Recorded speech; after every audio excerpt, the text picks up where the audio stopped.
नमस्कार दोस्तों, मैं हूं आरजे आर्यन। हाँ, रात के बज चुके हैं 10 और अब वक्त है दिल से जुड़ी बातें करने का। दोस्तों, जैसा कि आपको याद होगा कि मैंने पिछले शो में आपको बोला था कि आप मुझे अपनी स्टोरी भेज सकते हैं मेरे इंस्टाग्राम पेज पे, जिसका नाम है आरजे आर्यन 706। मेरी ही एक ऑनलाइन फ्रेंड ने मुझे अपनी कहानी भेजी और उनकी कहानी मुझे काफी इंटरेस्टिंग लगी, तो मुझे लगा कि आप सबको भी उनकी स्टोरी से रूबरू करवाया जाए। और शो को आगे बढ़ाने से पहले मैं उनका इंट्रो आप सबको देना चाहता हूँ। ये कहानी है नेहा शर्मा की।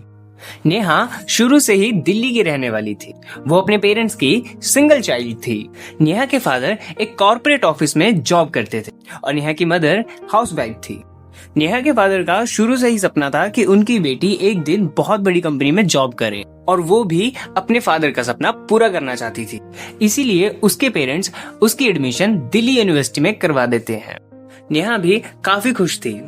नेहा शुरू से ही पढ़ने लिखने में काफी अच्छी थी। वो अपने स्कूल टाइम में अपनी क्लास की टॉपर हुआ करती थी। उसकी यूनिवर्सिटी में एक दोस्त भी बनी जिसका नाम था साक्षी। नेहा जितनी ही इंट्रोवर्ट थी, साक्षी उसकी उलट थी। साक्षी एक्सट्रोवर्ट थी। साक्षी सबसे घुल मिल जाती थी और इधर नेहा ज्यादा से ज्यादा समय लाइब्रेरी में बिताती थी। ऐसे करते करते एक साल बीत गया, यानी कि फर्स्ट ईयर खत्म हुआ और फर्स्ट ईयर के एग्जाम में नेहा बहुत अच्छे नंबरों में पास होती है और सबका एग्जाम बहुत अच्छा जाता है, यानी सब अच्छे नंबरों में पास होते हैं। तो साक्षी के दोस्तों ने ये चीज डिसाइड की कि इस खुशी के मौके को पहाड़ों पे जाके सेलिब्रेट किया जाए और सब हाँ भी कर देते हैं, सिर्फ नेहा को छोड़ के, क्योंकि नेहा के पेरेंट्स इन सब चीजों में बहुत स्ट्रिक्ट थे। नेहा ये बात अच्छे से जानती थी कि उसके पेरेंट्स उसका घर से बाहर रहना अलाउ नहीं करेंगे। इवन उसके पापा हर रोज उसे यूनिवर्सिटी छोड़ने आया करते थे और लेने मम्मी आया करती थी। नेहा को पता था कि अगर उसने जाने के लिए जिद भी करी तो उसके पापा उसका कॉलेज से नाम कटवा कर अपने ही दोस्त के बेटे से उसकी शादी कर देंगे। नेहा उनके सामने कुछ नहीं बोलती। वो चुपचाप अपना बैग उठाती है और लाइब्रेरी की तरफ चल देती है। साक्षी के फ्रेंड ग्रुप में एक लड़का था, कार्तिक, जो नेहा को पहले ही दिन से बहुत पसंद करता था। कार्तिक को नेहा का ऐसे जाना थोड़ा सा अजीब लगता है। वो भी नेहा का पीछे करते करते लाइब्रेरी में पहुंच जाता है। नेहा अपना बैग टेबल पे रखती है और अपनी बुक्स उठा के साइड में बैठकर पढ़ने लगती है। इतने में ही कार्तिक आकर उसके सामने वाले टेबल पे बैठ जाता है। नेहा को थोड़ा सा अजीब लगता है। इससे पहले नेहा कुछ बोलती, कार्तिक बोलता है, तुम वहाँ पर बिना कुछ बोले आ गई, ऐसा क्यों? नेहा कार्तिक की बात को इग्नोर करती है और अपना मुंह दूसरी तरफ घुमा लेती है। कार्तिक बोलता है, ओ हेलो, मैं तुमसे बात कर रहा हूँ। नेहा गुस्से भरी नजरों से उसकी तरफ देखती है। कार्तिक बोलता है, तुम्हें वो जगह पसंद नहीं है या हमारे साथ जाना? नेहा का गुस्सा थोड़ा सा शांत होता है और वो कार्तिक की तरफ देखकर बोलती है, ऐसी बात नहीं है, मुझे पहाड़ों पे जाना बहुत अच्छा लगता है। मैं बचपन से ही पहाड़ों में जाना चाहती हूँ। मैंने पहाड़ सिर्फ कहानियाँ और वीडियोस में देखे हैं, रियल लाइफ में नहीं। मेरे पापा कभी इस चीज को हाँ करेंगे ही नहीं और जिस रास्ते पर जाना नहीं है उस रास्ते का पता पूछकर क्या करूँ?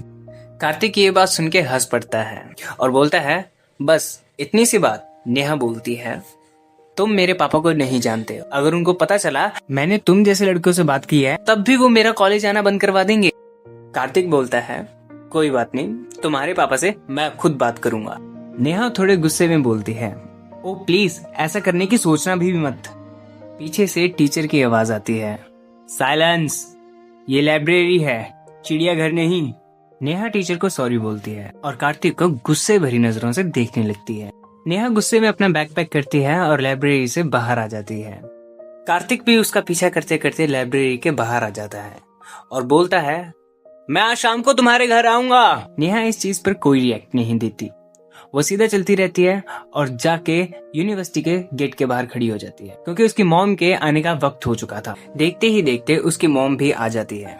उसकी मॉम पूछती है, बेटा कैसा गया रिजल्ट? नेहा खुश होकर बोलती है, काफी अच्छा गया मॉम, अब चलो, धूप बहुत हो रही है, मुझे चक्कर आ जाएंगे। नेहा अपनी मॉम की स्कूटी के पीछे बैठती है और वहाँ से वो अपनी घर की तरफ निकल पड़ते हैं। पीछे से कार्तिक उन्हें जाते हुए देख रहा होता है और इधर नेहा रास्ते में भी यही चीज सोच रही होती है कि आज शाम कार्तिक उनके घर ना आ जाए। नेहा अपने घर पहुँचती है और घर पहुँचते ही नेहा सीधा अपने कमरे में जाती है और पीछे से उसकी मम्मी आवाज देती है, मुँह हाथ तो धो ले। नेहा बोलती है, हाँ मम्मी कर लूंगी। नेहा चुपचाप अपने बेड पर बैठी होती है और इतने में ही डोरबेल बजती है। नेहा की दिल की धड़कनें तेज हो जाती हैं। डर के मारे उसके हाथ पैर कांपने लग जाते हैं। पीछे से उसकी मम्मी उसको आवाज लगाती है, नेहा देखना जरा दरवाजे पे कौन है। नेहा डरी हुई आवाज में बोलती है, हाँ मम्मी देखती हूँ। वो सोच में पड़ गई कि कहीं ये कार्तिक तो नहीं। नेहा डरती हुई दरवाजे की तरफ बढ़ने लगी। उसने डरते डरते दरवाजा खोला और देखा सामने उसके पापा खड़े हैं। अरे इतना टाइम लगाता है कोई दरवाजा खोलने में? नेहा के पापा ने गुस्से से बोला। नेहा की जान में जान आई और उसने कहा, सॉरी पापा, मैं अपने कमरे में पढ़ रही थी और मम्मी वॉशरूम में थी, इसलिए टाइम लग गया। नेहा ने हैरानी से पूछा, वैसे पापा आज आप इतनी जल्दी कैसे आ गए? बस बेटा, आज तबीयत थोड़ी ठीक नहीं थी तो सोचा हाफ डे ले लूं। नेहा के पापा ने कहा, अरे कोई बात नहीं, आप अंदर आइए, मैं आपके लिए चाय बना देती हूँ। नेहा ने कहा। नेहा किचन में चाय बनाने चली जाती है और उसके पापा बाहर ही सोफे पे बैठ जाते हैं और टीवी ऑन कर लेते हैं। इतने में ही नेहा की मम्मी भी वहां पे आ जाती है और नेहा के पापा की तरफ देख के बड़ी हैरानी से पूछती हैं, अरे आज आप इतनी जल्दी कैसे? सब कुछ ठीक तो है ना? पीछे से नेहा बोलती है, अरे मम्मी कुछ नहीं हुआ, आज वैसे इनकी तबीयत थोड़ी खराब थी इसलिए घर चले आए। इतने में ही घर की दोबारा से डोरबेल बजती है और डर के मारे नेहा के हाथ से चीनी का डब्बा गिर जाता है। अरे अब कौन है? नेहा की मम्मी बोलती है। नेहा इससे पहले कुछ बोल पाती उससे पहले उसकी मम्मी ने दरवाजा खोल दिया था और सामने खड़ा था कार्तिक। हाथों में बुके लिए हुए कार्तिक ने बड़े ही प्यार से नेहा की मम्मी से पूछा, नेहा शर्मा का घर यही है ना? नेहा के मम्मी पापा दोनों ही हैरान थे कि एक अनजान लड़का उनके घर करने क्या आया है और आते ही सीधा उनकी बेटी का नाम पूछ रहा है। तुम कौन? नेहा की मम्मी ने कहा, कार्तिक। मैं नेहा का क्लास फेलो, वो और मैं यूनिवर्सिटी में एक साथ पढ़ते हैं। बाय द वे मेरा नाम कार्तिक शुक्ला। अब नेहा के पेरेंट्स के दिमाग में करोड़ों सवालों ने जन्म ले लिया था। नेहा के पापा उसे अंदर बुला के अपने सामने बिठा लेते हैं और कहते हैं, तुम यहाँ किस काम से आए हो?